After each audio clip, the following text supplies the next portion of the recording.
What's going on, summoners, and welcome back to another episode of Pro Guide's OP Picker Ban, now on patch 10.25. These are the champions that are a bit overtuned for one reason or another, so they have the power to affect your games more than they otherwise should.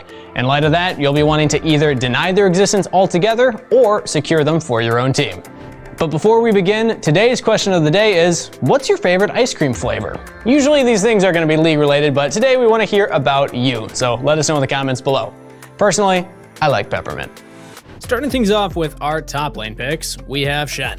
He's barely affected by the nerfs on this patch, and with bot lane being buffed, his ability to have global presence is even more relevant. Something tells me that Riot needs to think about nerfing the champion himself, as he's been a top tier champ even months before the new item system. Anyway, Shen is an incredibly strong laner that can actually bully out most other champs in the game. Few matchups he doesn't win are usually farm lanes, which he's fine with since he actually scales really nicely as a split pusher.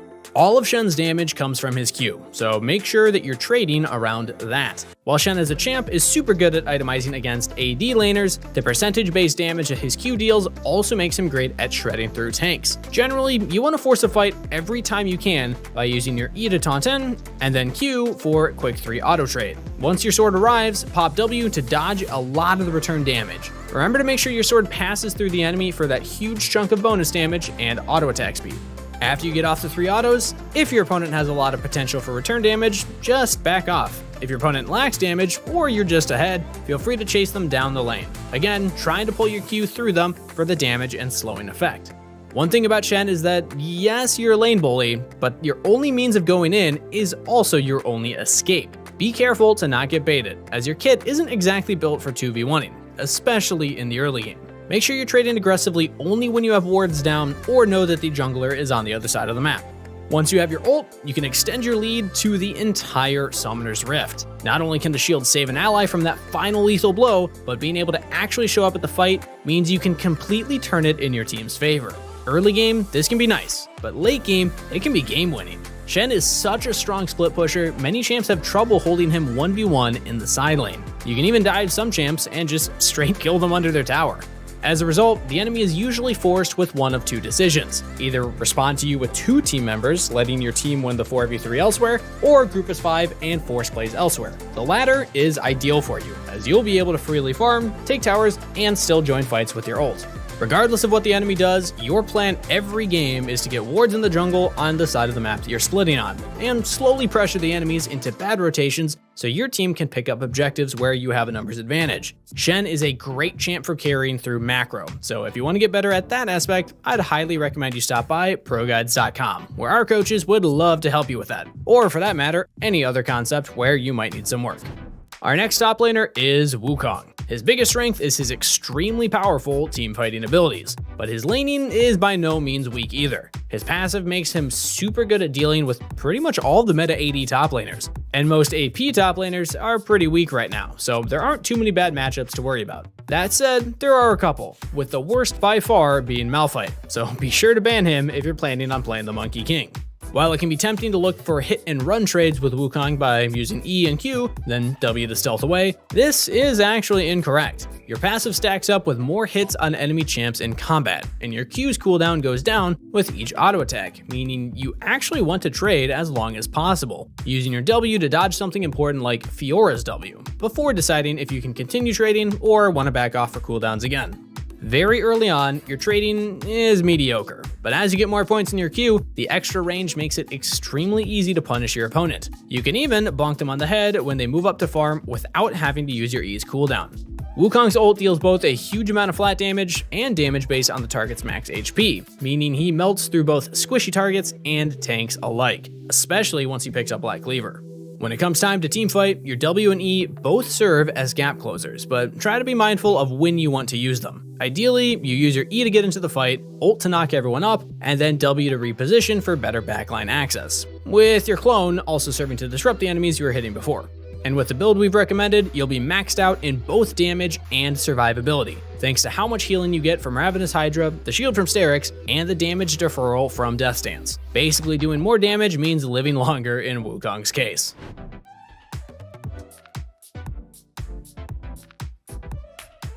Looking now to the jungle, much like Shen in the top lane, the tanks in this role won't be affected much by the tiny hit to Bomb Cinder and Sunfire's Aegis. In fact, with Kayn being hit with a direct nerf, they may be even stronger than before. We'll start things off with Nunu. His passive and E give him nearly constant AoE damage for a quick jungle clear, while his Q keeps him pretty much full HP for the entire time. His W gives him some of the most annoying to deal with ganks in the entire game. If your opponents are immobile and find themselves even a bit overextended, rolling in with your giant snowball is often going to result in the kill, even if they have vision. Just remember to not let go early, because once you do, minions can block it. Once you connect with the knockup, E and an auto will proc Phase Rush, allowing you to stay on top of your opponents forever, even if they try to flash out of E's root effect. And if the gank is happening post level 6, your ult serves as a way to be extra sure that they don't wriggle out away from danger. Ganks aside, Nunu's real strength is his ability to secure objectives. You can solo dragons as soon as they start to spawn at the 5-minute mark, and when the enemy team contests a dragon or baron, no smite fight should really be a 50-50, as long as you can time your Q and smite together. As the game goes on, the base damage from your basic abilities will start to fall off, but you're by no means useless in a teamfight. For one, your passive gives you a huge attack speed boost to a teammate, usually your AD carry. 2, you want to tag as many enemies as you can with your E before the effect ends to root as many of them as you can. 3, your ult still does insane damage. Even as full tank Nunu, a fully charged Absolute Zero can one-shot squishy champs. You can also look for some cheese ults by sitting in a bush as your opponents come to face check for vision. A 5-stack of enemies walking blindly into a fully charged Nunu ult is basically a guaranteed ace, as long as your allies are nearby enough to clean up. Our second pick in the jungle is, surprise surprise, also a tank. With AD carries being a bit stronger this patch, Rammus is even better than before. Mechanically, he's one of the simplest champs in League of Legends. Almost all of your gameplay is going to come from making the right decision at the right time. Your Q is how you pull off ganks, so in general, don't use it to damage jungle camps. Sometimes you'll see a potential for a kill right after clearing a jungle camp, and you don't want to miss that opportunity just because you don't have access to your only mobility for 10 seconds. Instead, you'll pretty much just use your W and E for clearing out camps. Again, Rammus is simple, so there's not much to explain here. But your clear is still relatively healthy, but you don't clear single target camps fast enough to be a power farmer. Instead, focus on pulling off ganks. If one of your laners pulls the wave to their side of the lane, it's extremely easy to roll in and taunt the enemy for a free kill. And if that ally can maintain a freeze in the same spot, you're in luck. Just keep rolling in again and again.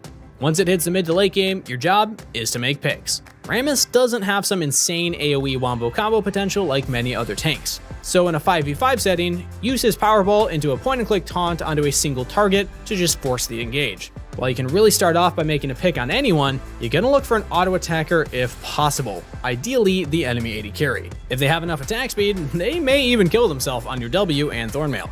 Aside from the one target that you single out, your ult also provides some annoying disruption to the enemy team. 1 or 2 ticks isn't too bad, but anyone that's stuck in it for a few seconds will eventually have their movement speed slowed to a crawl, making it so hard to avoid incoming skill shots or escape your next taunt once it's off cooldown. Before we move on to the mid lane, I just want to take a moment to mention that we have a new channel dedicated entirely to Wild Rift, so if you're going to be playing any of that, make sure to check it out so you can be up to date on the mobile version of the game we all know and love. Anyway, let's get on to the mid lane.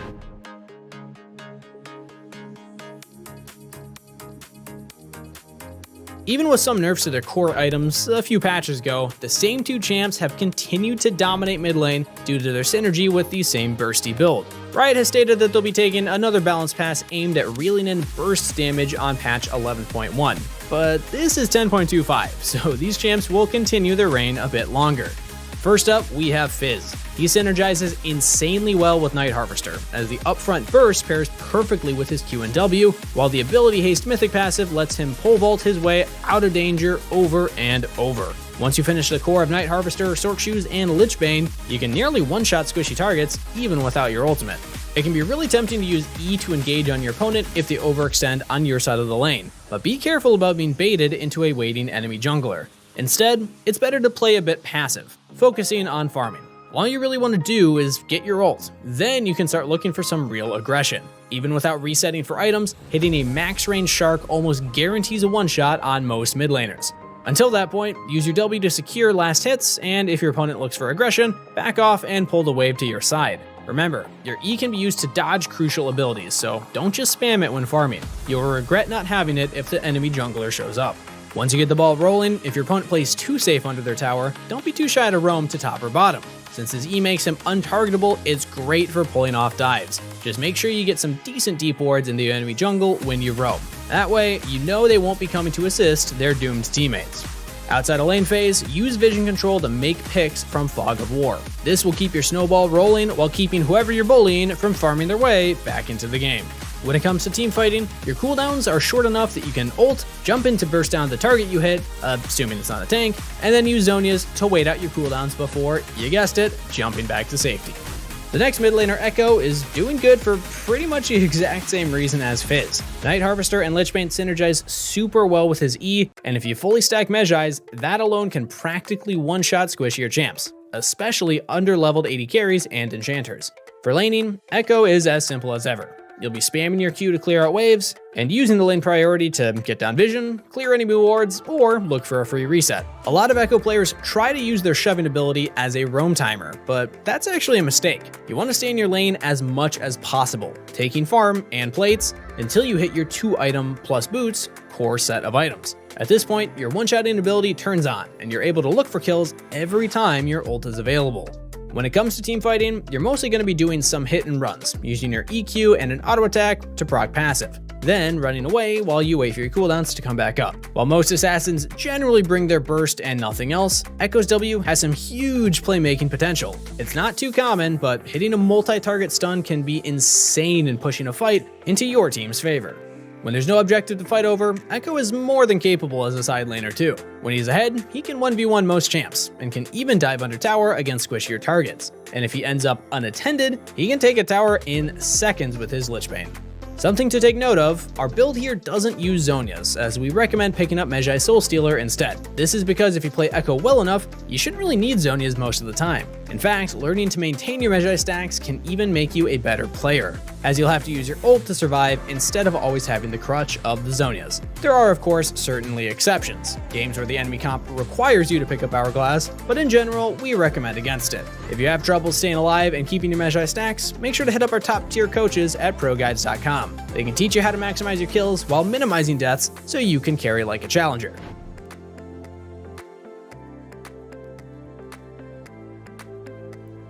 Now for the bot lane. AD carries have had it rough since the start of preseason, aside from a couple picks. Now they're finally getting some love, with many small spot buffs to bring up their early and mid game power. One of the champs that hasn't been suffering is Jhin. And even though the shield on Eclipse has been decreased for ranged champs, he's still going to remain a top dog in his role. Historically, Jhin has either built Lethality for an early game snowball into a strong mid game, or built Crit for a massive 3-item spike. The preseason build combines both, transitioning from an early Lethality start into a mid and late game Crit build, making it so Jhin just doesn't have a weak point at all. And with the buffs to crit items on this patch, he's better than ever. Oh, and speaking of his build, I know our build says to get Lord Dominic's last, but you want to pick up the last whisper part of the item right after the collector and just sit on it until you get the rest of your items. In lane, Jin's Q helps him push waves and has the bonus of doing some pretty huge damage if it kills minions and then bounces onto an enemy champ. Your W gives you some super long range catch potential, but ideally you'll use it to follow up on an already CC target that your ally locks up. A lot of Jhin players actually don't take traps until later in the game, but we recommend you take it at level 4. For one, it helps establish bush control in lane, and as you get higher in ranked, that becomes more and more significant for controlling the lane itself. 2, it can do some pretty big damage in trades. If you or your ally can CC an enemy that steps on a trap, it actually does a pretty big chunk of damage. In addition to its strength in the 2v2, the trap can spot out and slow an incoming jungler, saving you from using sums, or worse, dying. For trading early on, you want to keep it pretty short. Jhin isn't the best at extended trades, so you'll generally want to take burst trades around your 4th shot and then back off immediately after. As you start to pick up items, you can take longer trades, and eventually, you'll have the ability to just 100-0 opponents in an all-in. Once you get your ult, a lot of possibilities open. If you take a good trade in lane, you can back up and ult to finish off the retreating opponent. If your jungler comes to gank, you can set up with the massive slow from your ultimate. Outside of laning, the same also applies. If your team is in position, opening up with ult can lead to a free pick on an out-of-place opponent. Sometimes you're either too far, or it's just too dangerous to enter the fray, so ulting gives you a nice way to participate from a safe distance. For the first time in quite a while, Kai'Sa is actually making our list of OPs, and it's not with the AP build that has been standard for so long. In fact, this build doesn't even include a Gwynsu's for the on-hit passive damage. This is good old-fashioned hyper carry crit Kai'Sa. You'll notice the runes aren't the standard either. We actually recommend a press the attack page. You won't have the instant burst of Hail of Blades, but this gives a huge burst to your extended fighting, especially when you consider that it increases the damage that your support does too. And in teamfights, that extra damage extends to everybody. Even without AP, Kai'Sa's passive serves as a pretty strong execute, which gives you exceptionally strong extended trades, especially when paired with a high damage CC and support like Leona or Maokai. And since it's magic damage, it gives you a bit of a mixed damage profile even with your fully AD build. Your Q helps give you pushing power, with the execute helping to pick up CS a bit easier. It's also a significant part of your damage trades, even more so once you get it evolved. When you're using it to fight your lane opponent, try to position so that it targets the champions only, so the missiles aren't being wasted on minions. W provides a massive burst of damage in your trades, but due to its cast time, somewhat slow travel speed, and the fact that minions can block it, it can be pretty hard to land. You'll want to either use it when you're in your opponent's face, where they won't be able to dodge it, or if your support has CC, you'll want to throw it out once the enemy is locked down. E's burst of movement speed can be useful for dodging abilities, and with the attack speed providing a nice bit of damage when you're looking to fight your enemies. The auto attack lockout can actually be detrimental if you face plant into the enemy, so be careful if you're new to Kai'Sa and don't realize this part of the ability. Once you get enough attack speed to evolve this ability, the auto attack lockout feels a lot less detrimental, as the stealth you pick up can be huge in evading threats in teamfights, and also gives a lot of ankle breaking outplay potential. Your ult, on the other hand, brings a lot of decisions to the table. When trading in a 2v2 situation bot, it can be used to chase for more damage, avoid an incoming skill shot, or just ult towards the safety of your tower. In teamfights, there are more options, as it can also be used to reposition to a different side of the fight to continue melting the front line. Or you can just deep dive with your allies, like Avai or Hecarim, jumping into the enemy backline. Just look for them landing their CC and go to town. You're practically an assassin at that point. Knowing when and where to ult with Kai'Sa in teamfights can make or break your ability to win games in the later stages. So if you're struggling with understanding that fully, I definitely recommend you hit up one of our coaches at ProGuides.com. They'd be happy to explain how to push your limits to get off as much damage as possible while avoiding flying into a potentially deadly spot.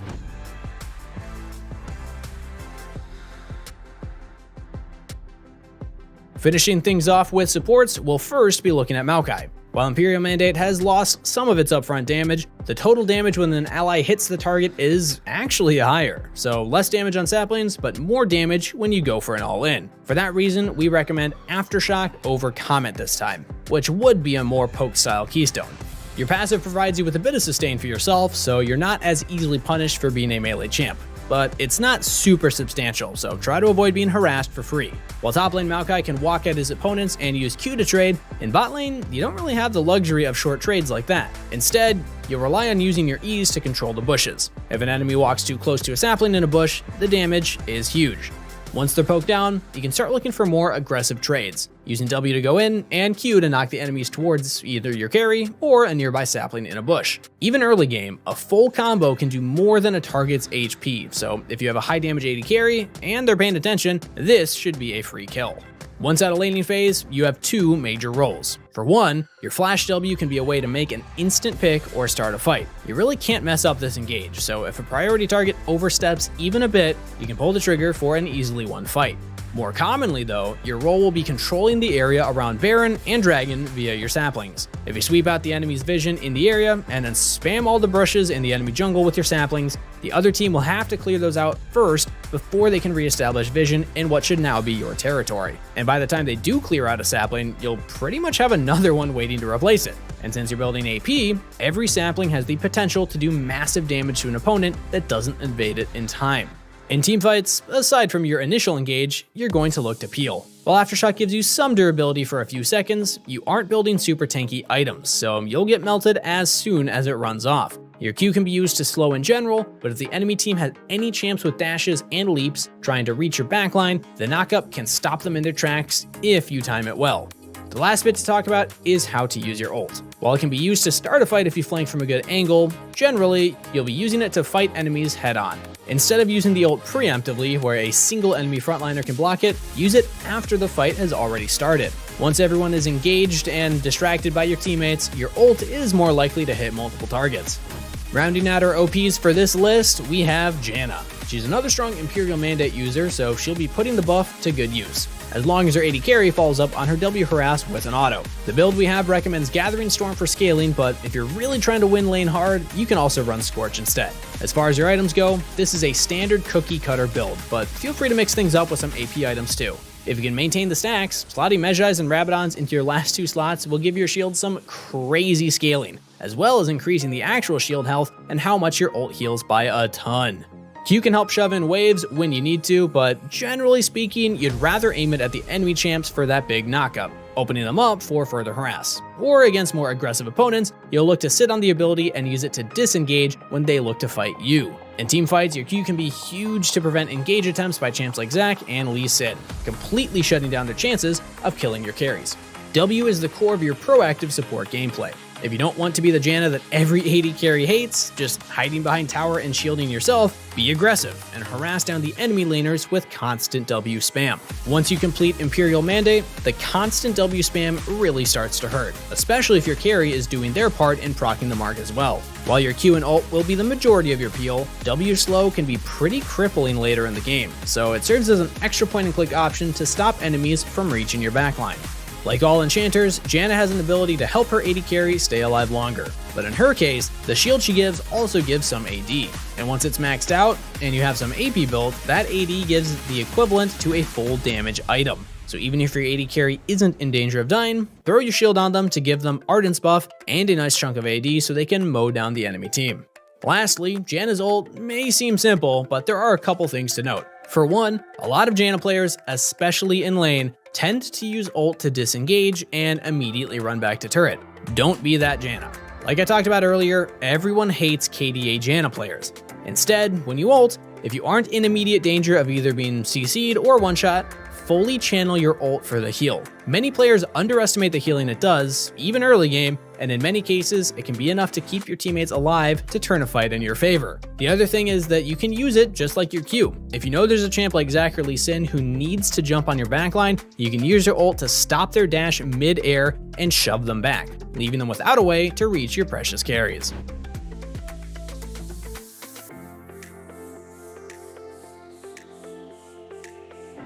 And that's going to be it for OP Pick or Ban 10.25 edition. Remember to let us know what your favorite flavor of ice cream is in the comments down below, as long as it's not vanilla.